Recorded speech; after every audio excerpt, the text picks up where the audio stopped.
Assalamualaikum warahmatullahi wabarakatuh.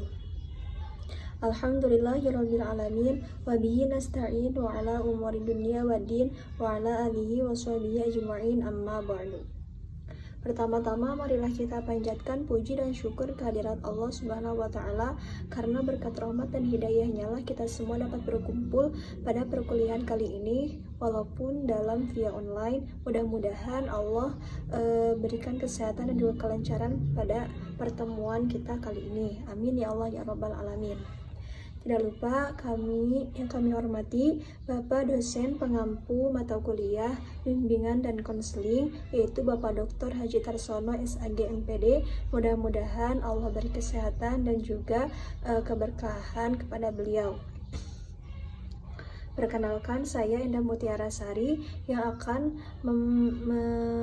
membimbing berjalannya diskusi kali ini. Ditemani oleh dua rekan saya, yaitu Saudara Farid dan juga Saudari Bella. Topik yang akan saya sampaikan kali ini yaitu tentang teori konseling humanistik. Sebelum diskusi berlangsung, saya ingatkan kepada teman-teman semua untuk mengisi terlebih dahulu absen di laman INAUS.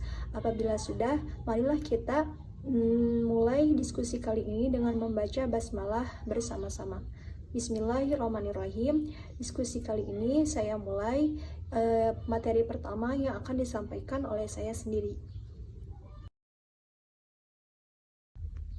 Materi yang pertama yaitu tentang konsep dasar teori humanistik. Pengertian humanistik menurut bahasa, humanisme artinya kemanusiaan. Sedangkan humanistik menurut istilah berarti suatu paham mengenai kemanusiaan yang hakiki.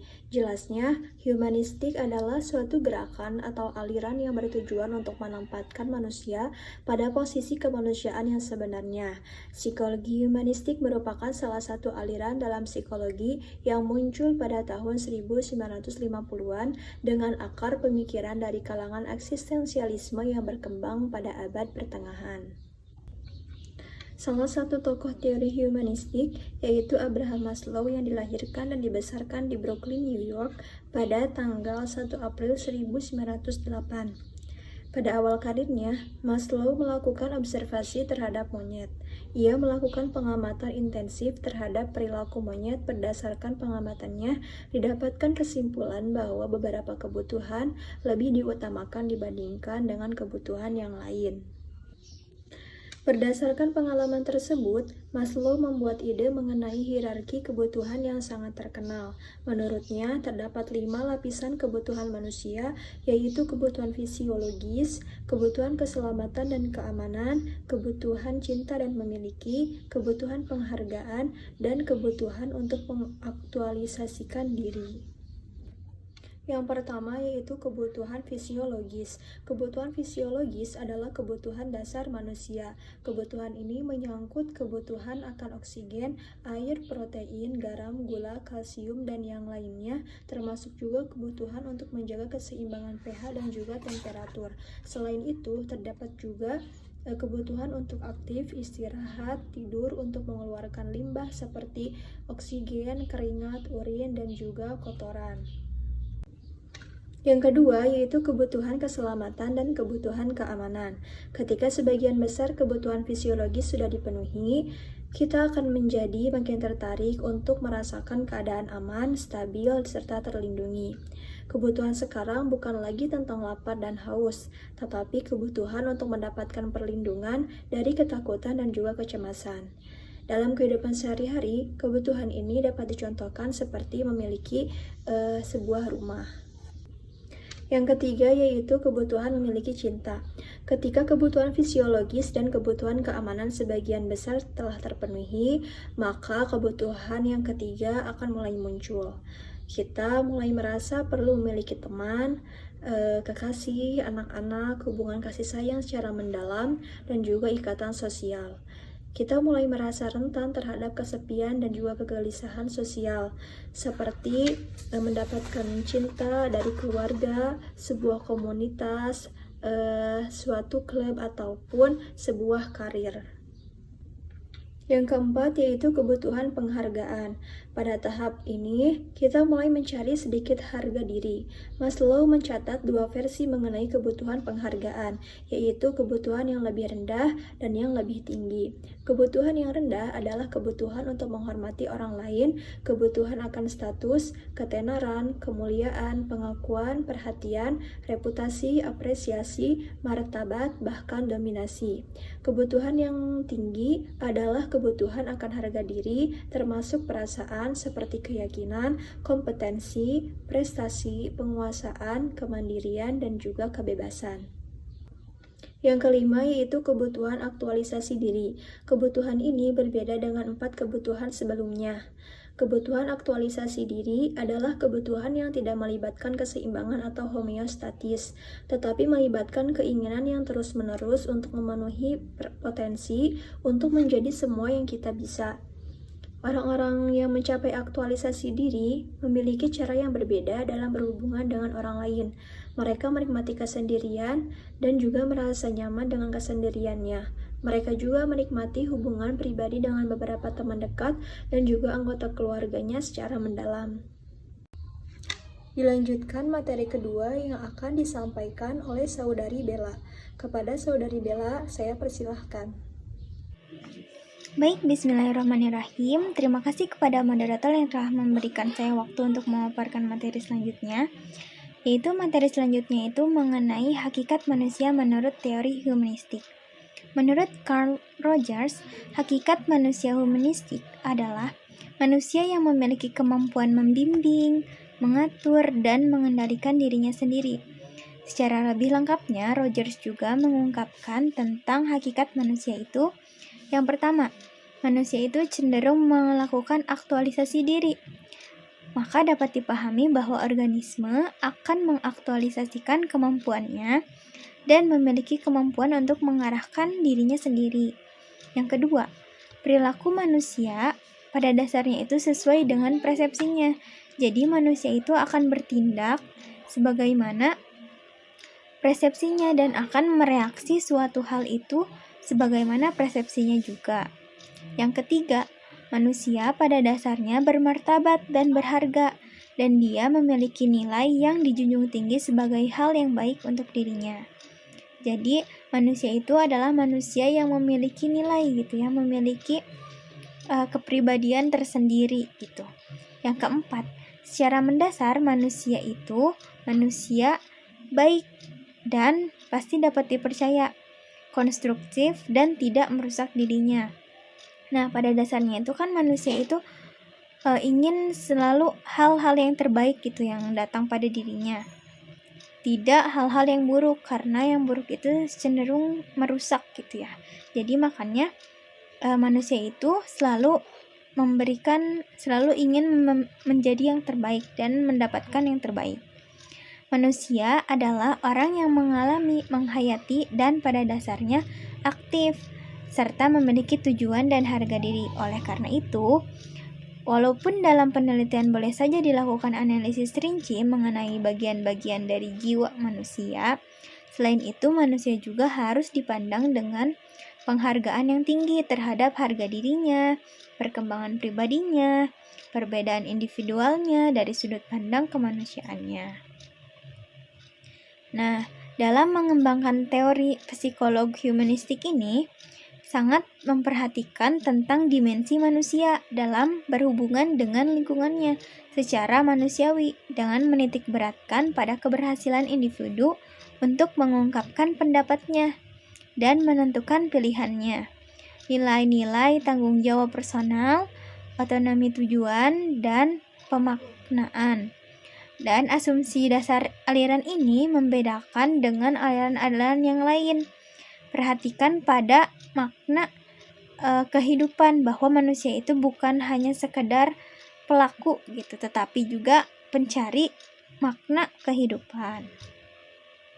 Untuk menjadi seorang yang humanisme dalam pandangan Bloch harus memiliki prinsip-prinsip, yaitu diantaranya nomor 1, bahwa orang itu berada di atas dirinya sendiri. Yang kedua, hidup duniawi itu segala-galanya. Jadi kehidupan bermasyarakat itu segala-galanya. Yang ketiga, tanggung jawab terhadap dirinya sendiri. Yang keempat, tanggung jawab atas dasar kemanusiaan. Atas dasar prinsip-prinsip ini, kemudian melahirkanlah kesadaran baru tentang kodrat dan hakikat manusia yang rasional, yang dimana manusia itu adalah makhluk yang kreatif dan dapat dikendalikan oleh nilai-nilai dan pilihannya sendiri secara genetik maupun kodrati. Dan untuk materi selanjutnya yaitu pribadi yang sehat menurut teori humanistik. Menurut aliran humanistik, kepribadian yang sehat adalah individu yang dituntut untuk mengembangkan potensi dirinya yang terdapat pada dirinya sendiri, bukan hanya mengandalkan pengalaman-pengalaman yang terbentuk pada masa lampau gitu, masa lalu, dan memberikan dirinya itu untuk belajar mengenai suatu pola mengenal yang baik dan benar, sehingga menghasilkan respon individu yang bersifat pasif. Nah, ciri dari kepribadian yang sehat juga adalah yang dapat mengaktualisasikan diri, bukan respon pasif atau yang buatan gitu. Buatan individu yang terimajinasikan oleh pengalaman-pengalaman yang masa lalu itu tadi. Karena pada dasarnya aktualisasi diri itu adalah kemampuan mengedepankan keunikan dalam pribadi setiap individu. Karena kan setiap individu itu kan memiliki sifat yang berbeda-beda, jadi unik gitu. Setiap orang itu memiliki keunikannya masing-masing dan bisa mengembangkan keunikannya tersebut menjadi sebuah hal untuk kebutuhan dirinya sendiri gitu. Kepribadian yang sehat menurut humanistik, perilaku yang mengarah pada aktualisasi. Yang pertama, menjalani hidup seperti anak-anak. Mengapa seperti anak-anak? Kan pada dasarnya anak-anak itu kalau misalkan diberikan hal-hal yang baru, mereka itu pasti cepat menyerap dan konsentrasi gitu terhadap suatu hal yang baru gitu. Mengamatinya, tingkat pengamatannya itu tinggi gitu ya.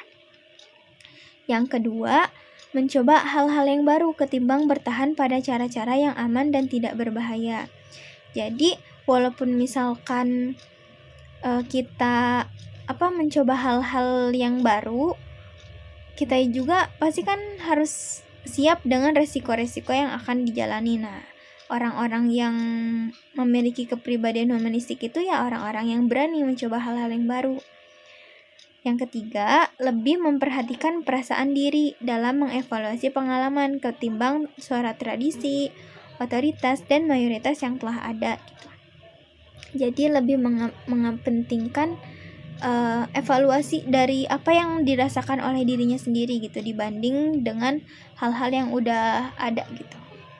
Yang keempat, jujur atau menghindari kepura-puraan, atau dalam kata lain itu tidak bersandiwara gitu ya. Yang kelima, siap menjadi orang yang tidak populer bila mempunyai pandangan sebagian besar orang, karena kan sebagian besar biasanya itu jadi kalau kita misalkan memiliki pandangan yang berbeda menjadi suatu minoritas, maka tetap berpegang teguh gitu pada pendiriannya, pada apa yang telah dia pahami dan dia pegang gitu ya. Yang keenam, memikul tanggung jawab gitu. Jadi dapat memikul tanggung jawab untuk dirinya sendiri maupun untuk orang lain. Yang ketujuh, bekerja keras untuk apa saja yang ingin dilakukannya. Jadi memiliki tekad yang kuat untuk mendapatkan apa yang dia inginkan. Pada konsep ini sering dinamai teori diri, yaitu hasil dari pengalaman yang dialami seseorang dan sesuatu kesadaran akan dirinya dapat membantu orang untuk membedakan dirinya dengan orang lain gitu. Jadi karena kita tahu pada diri sendiri, jadi kita tetap bisa membedakan antara kita dengan orang lain gitu. Kita, orang lain ya orang lain gitu.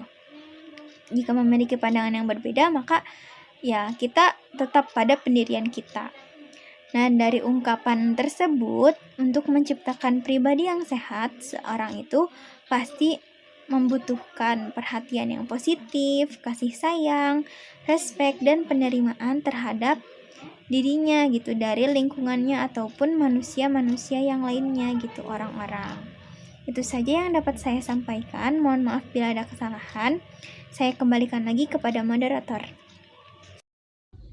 Terima kasih kepada Saudari Bella yang telah menyampaikan materinya. Materi selanjutnya akan disampaikan oleh Saudara Farik. Kepada Saudara Farik, saya persilahkan. Baik, di sini saya akan menjelaskan bagian poin yang D, yaitu konsep dasar tentang perilaku bermasalah menurut teori humanistik. Maslow dan Roger sebagai tokoh humanistik beranggapan bahwa jika manusia dilahirkan dalam kondisi sadar, bebas, dan bertanggung jawab serta dibimbing oleh daya-daya positif dan dirinya sendiri ke arah pemekaran seluruh potensi manusia secara penuh. Meskipun lingkungan Anda masa lalu individu memberikan sumbangan terhadap perkembangan psikologis yang tidak sehat, namun individu dapat menentukan pilihan akan terpengaruh atau tidak. Sedangkan dalam pandangan Islam, psikopatologi dapat dibagi dalam dua kategori, yakni yang bersifat duniawi dan ukhrawi. Psikopatologi atau sakit mental adalah sakit yang tampak dalam bentuk perilaku dan fungsi kejiwaan yang tidak stabil. Menurut Atkinson, terdapat 6 kriteria untuk menentukan kesehatan mental seseorang. Yang pertama, adanya persepsi yang realistik dan efisien. Yang kedua, mengevaluasi apa yang terjadi di sekitarnya. Jadi menurut yang nomor 2 ini, ketika kita berada di lingkungan sekitarnya, kita akan mengevaluasi apa yang terjadi. Yang nomor 3, kemampuan untuk mengendalikan perilaku secara sadar. Nah, untuk nomor 3, ketika kita sadar, kita mampu mengendalikan perilaku tersebut, baik itu perilaku yang menunjukkan sifat yang benar ataupun tidak. Yang keempat, memiliki harga diri dan dapat diterima dalam lingkungannya. Nah, untuk nomor 4-nya, apakah di dalam diri tersebut dapat diterima atau tidak di lingkungan masyarakatnya. Nomor 5, kemampuan untuk membentuk ikatan kasih. Nomor 6, jiwa antusias yang mendorong seseorang untuk mencapai produktivitas. Pribadi yang bermasalah menurut pandangan humanistik yaitu tidak mampu memfungsikan dimensi-dimensi dasar yang memiliki manusia, sehingga kesadaran tidak berfungsi secara penuh.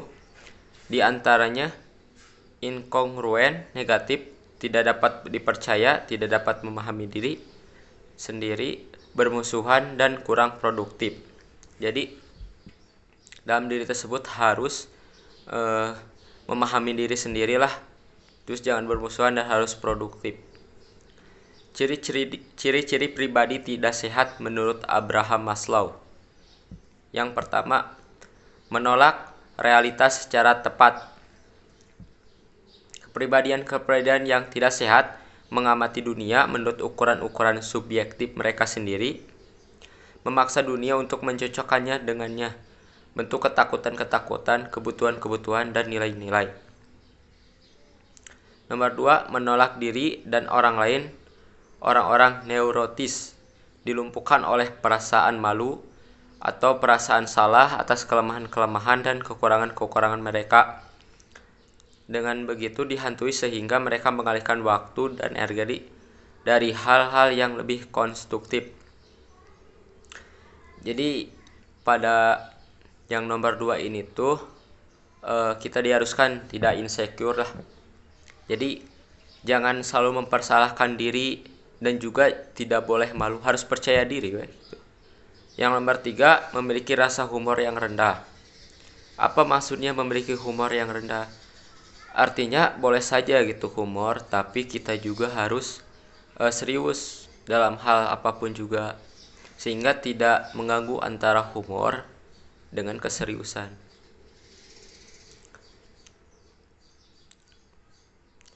Nomor 5, memiliki kekuasaan dan bergantung dengan orang lain.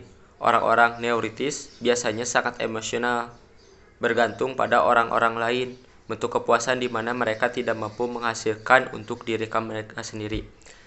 Jadi dapat disimpulkan, orang-orang neoritis ini orang yang sangat emosional lah, orang yang sangat bergantung pada orang lain, di mana kalau mereka mengerjakan diri sendiri tidak puas, harus memerlukan seseorang. Ketika udah dibantu, disitulah orang-orang neoritis mampu puas lah gitu istilahnya, puas akan hasil diri mereka sendiri, padahal mereka juga dibantu orang-orang lain. Maka itulah yang disebut orang-orang yang ciri-ciri orang-orang yang neoritis. Kelebihan dan kekurangan dari teori humanistik. Yang pertama yaitu kelebihan teori humanistik. 1. Mengedepankan demokratis, partisipasi, dialogis, dan humanis. Kelebihan pertama yang dapat diperoleh dari ilmu psikologi humanistis ada prinsipnya yang selalu mengedepankan sifat-sifat dan aturan yang berkaitan dengan demokratis, partisipatif, dialogis, dan humanis. Agar apa? Agar dalam keadaan ini sangat mengesankan menghargai seseorang dengan baik. Teori humanistik menjadi lebih baik dibandingkan dengan teori belajar kognitif. Jadi dapat disimpulkan bahwa di dalam kelebihan yang pertama ini dapat dilihat jadi akan mengedepankan yang namanya demokratis, partisipatif, dialogis, dan humanis dibandingkan dengan teori belajar kognitifnya. Terus kelebihan teori humanistik yang kedua yaitu suasana yang saling menghargai. Kelebihan selanjutnya dari teori pembelajaran humanistik adalah dapat membuat suasana menjadi semakin menghargai satu sama lain. Karena di sini munculnya kebebasan untuk berpendapat tanpa dibatasi. Jadi kita bisa menyimpulkan beberapa pendapat kita sehingga tidak dapat dibatasi. Bebas saja gitu berpendapat tanpa dibatasi atau tanpa melalui batasan tertentu. Dengan begitu maka peserta didik dapat menjadi lebih kreatif. Ada banyak contoh penerapan psikologi humanistik dalam pembelajaran yang berhasil dilakukan dalam suasana saling menghargai. Tentunya dalam kelebihan yang nomor 2 ini, menghargai itu sangat penting, makanya kelebihan ini dimunculkan. Terus kelebihan yang nomor 3 yaitu peran peserta didik sebagai teori untuk memberikan pembelajaran yang baik berkaitan dengan kelebihan dan kekurangan teori humanistik. Pendekatan demokratis, humanis seperti yang disebutkan sebelumnya dapat menjadi pembelajaran lebih mendapatkan peran yang aktif dari peserta didik. Jadi di sini peserta didik itu akan mempunyai peran yang sangat aktif. Selain peran aktif, antar individu juga dapat hidup bersama meskipun memiliki berbagai macam pertimbangan masing-masing yang memicu perbedaan. Dilanjut untuk kekurangan teori humanistik. Yang pertama yaitu pengujian yang tidak mudah, kekurangan atau kelemahan. Yang pertama dalam teori belajar humanistik untuk mempelajari ilmu psikologi adalah pengujiannya yang dirasa tidak mudah atau bahkan dikatakan cukup sulit. Bahkan kerap kali ditemukan kecurangan-kecurangan yang menjadi sebuah tradisi.